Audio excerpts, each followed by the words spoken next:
So, Utkarsh, I really thank you for taking up this project. It's But I've our got some few questions. Hmm. While searching for a good architect for this project, I almost interacted with almost like maybe around close to 100. Hmm. I have sent a message to so many architects on LinkedIn. Okay. Only few responded because the project was totally different Hmm. than what they usually do. One of that is you. And in the first presentation only, I really liked you, the way Okay. you presented, right? I have a question that what attracted you to this project? What made you to pick up this project all the way from Indore? You are coming and monitoring the situation. तो ये project मेरे लिए भी special था और ये हमें एक मौका दे रहा है कि हम हमारी मदर अर्थ के लिए कुछ करें, क्योंकि आजकल क्या हो रहा है, मतलब मॉडर्नाइजेशन के नाम पे बस कंक्रीट के ब्लॉक्स बन रहे हैं, तो जिसमें हम हमारे नेचर को भूलते जा रहे हैं। तो मैं भी कुछ ऐसा चाहता हूँ कि हम क्या कर सकते हैं नेचर के लिए। तो इसलिए मुझे बहुत खुशी हुई, आपने मुझे उस लायक समझा, आपके प्रोजेक्ट से, मतलब आपके प्रोजेक्ट से मुझे आपने कनेक्ट किया। और every task can teach you something. और ये प्रोजेक्ट बहुत ही स्पेशल है मेरे लिए भी, क्योंकि ये एक मैसेज क्रिएट कर रहा है सोसाइटी के लिए भी कि किस तरह से हम नेचर से जुड़ के रह सकते हैं और एक मॉडर्न लग्जरी लिविंग भी हम उसमें शो कर सकते हैं। Modern luxury living, and that too at a cost which people can't even imagine. Yes, कि उस कॉस्ट में इतना अच्छा जिया जा सकता है. At a very economic cost, right. For example I will give an example. अभी ये जो ब्रिक है, हाँ ये जो लेटराइट ब्रिक है, हाँ, in city we get it I think around 80-85 rupees. Here we got it at 18 rupees. Yes, Right. Why? Because this is a vernacular, locally available material. So that locally available materials का availability को use करना और उसको अपने project में integrate करना. Right. I think it's one of the wonderful job. Right. Thank you so much. You have so many other projects which I understand. I think last time you told me you are doing how many projects you are 60 plus. 60 plus. And that project must have kept you involved. Yes. Right. And that project being regular, आपको शायद उसका drawing बनाने में भी ज़्यादा time नहीं लगेगा, नहीं लगता है, या फिर उसके बारे में कुछ सोचने के लिए भी ज़्यादा टाइम लगेगा. बट ये प्रोजेक्ट के लिए अलग सोचना पड़ेगा, क्योंकि आपको लोकल मटेरियल देखना पड़ेगा, then availability of labour and skill labour देखना पड़ेगा. तो इतना टाइम कैसे निकाल लेते हो? मेरा ये है, जैसे किसी का भी अगर घर बन रहा है, कुछ भी बन रहा है, वो इतना इन्वेस्टमेंट कर रहे हैं, बार बार नहीं बनता है. तो अब मेरा ये है कि हम पूरा अपना एफर्ट दे दें, और इस तरह के प्रोजेक्ट हमें 10% आते हैं, इस तरह के प्रोजेक्ट. और ऐसी सोच रखने वाले जो हैं, जो इस तरह मदर अर्थ के लिए कुछ करना चाहते हैं, तो मेरा ये है कि हमारा कुछ एक्स्ट्रा टाइम देने से, कुछ एक्स्ट्रा देने से हमारी जो साइट है उसमें हमारी एक फीलिंग जुड़ जाती है, मतलब एक अटैचमेंट क्रिएट हो जाता है. तो उस अटैचमेंट के कारण ये सब चीजें हो रही है. मतलब मैं हर घर को अपना घर करके समझ के डिजाइन करता हूँ. ऐसा नहीं है कि मतलब मैं बस टास्क करना चाहता हूँ. मेरा ये है कि कोई भी प्रोजेक्ट हो, मैं अपना बेस्ट देता हूँ. और ऐसा नहीं है कि इस प्रोजेक्ट में अभी जो डिजाइन दिख रहा है वो आपको कहीं दिखेगा. हर प्रोजेक्ट के लिए एक अलग डिजाइन. तो उसमें हमारे बॉन्ड भी बन जाते हैं, फिर क्लाइंट्स के साथ भी काफी अच्छा रिलेशन हो जाता है. ओवरऑल प्रोजेक्ट लगभग 2 से 2.5 साल नॉर्मल कोई भी प्रोजेक्ट चलता है, तो वो ड्यूरेशन बहुत यादगार रहता है. और उसमें हमारा इस तरह का जॉब रहता है, शुरू से आखिरी तक जो भी वर्क कर रहा है साइट पे, सबसे हमारा एक इंटरेक्शन हो जाता है. और साइट से वो जो लगाव हो जाता है, वो लगाव मैं वर्ड्स में नहीं बता सकता हूँ. इसलिए मैं अपना फुल एफर्ट्स लगा देता हूँ कोई भी प्रोजेक्ट हो.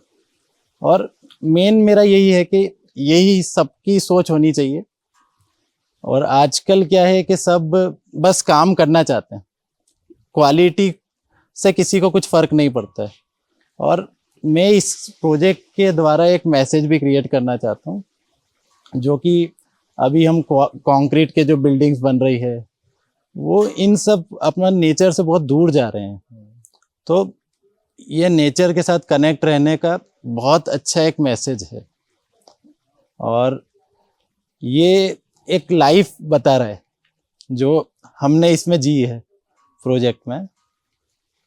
मैं कुछ लाइन बोलना चाहूँगा। हमने अपने आप को कुछ इस तरह तराशा है कि पत्थर की नगरी में भी हमारे ही मकान बनते हैं। और हमने अपने आप को कुछ इस तरह तराशा है कि पत्थर की नगरी में भी हमारे ही मकान बनते हैं। पत्थर की नगरी में भी हमारे मकान। हाँ, तो वेरी वेल सेड। एक बात मुझे आपकी लगी कि आपने बोला कि एक इमोशन क्रिएट होता है, हाँ, राइट। उससे मेरे को दो चीज पता चली while doing this project with you, कि पहली बात, मैं अभी ये घर को एक घर जैसा नहीं देख रहा हूँ, एक लिविंग ऑर्गेनाइजेशन जैसा देख रहा हूँ, कि ये भी एक लिविंग बीइंग है। मतलब एक Living पत्थर भी being बोल है। रहा है, ये रूप भी वही। बोल रही है, उसकी भी एक स्टोरी है कि ये कहीं और से आ रहा है, ये चीज कहीं और से आ रहा है, इसको लेके आने वाला कोई और है, उसकी एक स्टोरी उसके साथ जुड़ी हुई है। एंड ये जो इमोशन आपने जो बात करी कि मेरा इमोशन बिल्ड होता है, आई थिंक वो इमोशन भी फिर दूसरे लोगों को भी बुलाता है हाँ, जो इस इमोशन के लिए तत्पर है या उस इमोशन के लिए है। जैसे कि आप मेरे साथ जुड़े, फिर उसके बाद ये राम हमारे साथ जुड़ा, वो उसको लगता है कि मैं कोई एक ऐसी डॉक्यूमेंट्री बनाऊं जो नेटफ्लिक्स पे आए या राइट। कोई ओटीटी अच्छे प्लेटफॉर्म पे आए। तो वो इतना एफर्ट डाल रहा है, हमारे को लेकर बैठा है, ये प्रोजेक्ट को पूरा इंटरव्यू कर रहा है, पूरे उसके बारे में जान रहा है। देन अगर आप देखोगे, वो हरियाणा से आपने मनीष जी को बुलाया, the way he created roof, right, it's so wondering, totally inspirational. मतलब सोच ही नहीं सकता कि ऐसा कोई पॉसिबल है, खाली ब्रिक से कोई पूरी सीलिंग बना दे, राइट। फिर हमने ये डिफरेंट डिफरेंट सीलिंग बनाई, एक बैंगलोरियन टाइल्स की बनाई, यहाँ पे हमने वो आपने क्या बोला था उसको, filler slab filler slab roof roofing, बनाई। Spiral I column. Think I am really amazed and I am sure कि मेरा जो थॉट प्रोसेस था कि इसको एक बेंचमार्क बनाए हाँ, जो दूसरे ऑर्गेनाइजेशंस के लिए एक काइंड ऑफ एग्जांपल बने कि right. if you can create a not just office, if you can create a community place right. where people can live, eat and enjoy the work, and the salary is only for luxury, the rest of the things should be taken care by the company, right. तो वो organisation एक अलग ही level में जाएगी, right. And then अपना dependency on government also comes down कि भाई ये होगा तो ही होगा, plus government also can do a better job because Right. most of their current efforts are going in managing the basic things, right। अगर basic things community level पे अगर हो जाए तो government can do the better things, कि भाई research और innovation में या internal और external security में। तो मुझे लगता है कि एक मैसेज आप और मैं और जो हम लोग सब जुड़े हैं उसको क्रिएट करके एक एग्जाम्पल बनाए और लोगों को यहाँ बुलाए, और they should leave here and understand कि कैसे ये बना है और कितना इजी है। हम लोग सोचते हैं कि बहुत डिफिकल्ट है, नहीं, ये बहुत इजी है। तो I think it was really wondering. I am so happy to have this We are conversation. glad to do your project and this will create a very good message and ये जब बन जाएगा तो मैं चाहता हूँ कि इससे सबको ये भी मैसेज मिले कि हम भी अपने घर को इस तरह से कर सकते हैं और इससे कुछ अडॉप्ट करें। इसमें जो चीज हम इतनी सिंपली तरीके से यूज कर रहे हैं, ना ही कुछ ऐसा अलग से कर रहे हैं कि कुछ अच्छा दिखे। जो लोग सुन रहे हैं उनको पता चले कि कितना हमने सिंपल बना दिया, कितना जैसे कॉस्ट ये कम कर दिया। क्ले पॉट्स है जो हमने रूफ में यूज किए, इसकी वजह से हमारी प्रोजेक्ट की कॉस्ट भी कम हो रही है, रेनफोर्समेंट का पैसा भी बच रहा है और एयर का प्रॉपर सर्कुलेशन बन रहा है। इसे हम फिलर स्लैब टेक्निक बोलते हैं। फिर ये नॉर्मली लोकली मटेरियल है यहाँ का, वर्नेकुलर मटेरियल, ये जो लेटराइट स्टोन यहाँ पे साइट पे हमने यूज किया। ये सारी चीजें मतलब इतनी सिंपली हो जाती है। हमें ऐसा नहीं है कि इस तरह का ही बनाना है हर जगह, ऐसा है कि जहाँ पे जो चीज हमें अवेलेबल हो रही है उस चीज से हम क्या बेटर कर सकते हैं। एसी के बारे में बताइए आप, जो natural AC, I mean it was really a wonderful thing which I saw. हमने अभी एक नई टेक्निक यहाँ पे यूज की है जिसे हम अर्थ एयर टनल बोलते हैं। उसमें क्या रहता है, जैसे अभी बाहर का टेम्परेचर मान लीजिए 45 डिग्री है, हम एक गड्ढा डिग करते हैं लगभग 4 मीटर्स डाउन, लगभग 12 मीटर्स डाउन, 12 फीट डाउन, हाँ 12 फीट डाउन। तो 4 मीटर्स 12 फीट डाउन। तो उसमें क्या होता है, जब हम नीचे जाते हैं तो लगभग 10 से 15 डिग्री टेम्परेचर गिर जाता है। मतलब अगर बाहर अगर हाँ। 45 डिग्रीज है हाँ, तो अर्थ के अंदर 10 फीट के अंदर 30 ही रहेगा। लगभग 10 से 12 फीट से जितना डाउन जाएंगे टेम्परेचर कम हो उतना ही रहेगा, मतलब 15 डिग्री का डिफरेंस रहेगा। तो इसका ये है, इसमें क्या रहता है, एक बाहर की साइड में एक एयर कैचर रहता है। हम इसमें एक प्रेशर डिफरेंस क्रिएट करते हैं और पूरा इसमें एक सर्कुलेशन का पैटर्न चलता है अर्थ या टनल में, जिसे हम जियोथर्मल प्लांट भी बोलते हैं, जो बड़ी स्केल पे यूज होता है। और इससे जो पाइप्स आ रहे हैं, इस पाइप को हम जमीन के थ्रू रूम्स के अंदर एंट्री दी है हमने। मतलब वो जमीन के अंदर 12 फीट के अंदर आपने वो पाइप्स को रोटेट कर दिया। हाँ, रोटेट कर दिया है। और उसको फिर उसका एक आउटलेट बाहर है और एक आउटलेट तो ओपन एरिया में है। हाँ। और एक रूम के अंदर है। एक रूम के अंदर डाल हाँ। दिया, जैसे यहाँ पे है। हाँ। वो दिख रहा है। और इसमें हम अंदर की साइड में सक्शन फैन यूज करते हैं, जिससे जो अंदर की जो ठंडी एयर है वो हम रूम के अंदर ले सकते हैं। क्योंकि पाइप के अंदर हाँ। तो एयर जो रहेगी वो ठंडी रहेगी। हाँ। क्योंकि मड ने इट उसको ठंडी विल कर दिया work as a heat exchanger due to this pressure difference. तो ये काफी अच्छी टेक्निक थी और हम चाहते हैं कि हमारे बाद ये टेक्निक सब एडॉप्ट करें। मतलब फिर एसी की जरूरत ही नहीं रहेगी। नहीं है। तो क्लाइमेट के लिए भी और बहुत अच्छा है। पूरे स्ट्रक्चर में ये हमने सेंट्रल कोर्टयार्ड सिस्टम लिया है, जो कि पहले के घरों में बहुत देखने को मिलता था, पर अभी के टाइम में ये मिसिंग है। ये चीज कोई समझता नहीं है। इससे क्या होता है कि पूरा लाइट बनी रहती है घर में, एयर सर्कुलेशन बना रहता है। फिर हमने रूम्स की जो वॉल्स है उस पे क्रॉस वेंटिलेशन सिस्टम यूज किया है, जिससे प्रॉपर एयर सर्कुलेशन रहे। एयर सर्कुलेट होती रहेगी तो हमें गर्मी फील नहीं होगी। फिर ये जो सेंटर की स्पेस है, ये पूरी हमारी गैदरिंग स्पेस है। इसमें पूरी पेरीफेरी जो है हमारी प्रोजेक्ट की कोर्टयार्ड की, कम से कम उसमें पूरी स्टेप्स है। आराम से हम 100 से 150 लोग गैदरिंग कर सकते हैं। पूरा नेचर से कनेक्टिविटी का फील ले सकते हैं। फिर हमारी जो डाइनिंग एरिया है वो भी कोर्टयार्ड के एकदम सेंटर में है, जहां से पूरी साइड का हम व्यू ले सकते हैं, जो कि किचन से कनेक्टेड है। फिर हमने उसके पास में बहुत अच्छी एक ब्यूटीफुल सी स्टेप वेल्स दी है। हाँ, दूसरी साइड में जाकर वो हमें हमारे वर्क स्पेस पे कनेक्ट कर रहा है। फिर उसके जस्ट सामने अगर हम देखेंगे तो पानी का तो सामने एक ब्यूटीफुल सी वाटर बॉडी है।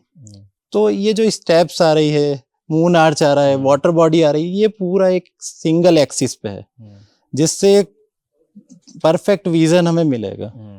और मून आर्च से जब हम लेफ्ट साइड में देखेंगे तो हमारे वर्क स्पेस है, ऑफिस करने के लिए काफी अच्छी स्पेस है इस नेचर के साथ साथ। और सामने की साइड में मतलब पूरी तरह से एनक्लोज है हमारी वाटर बॉडी।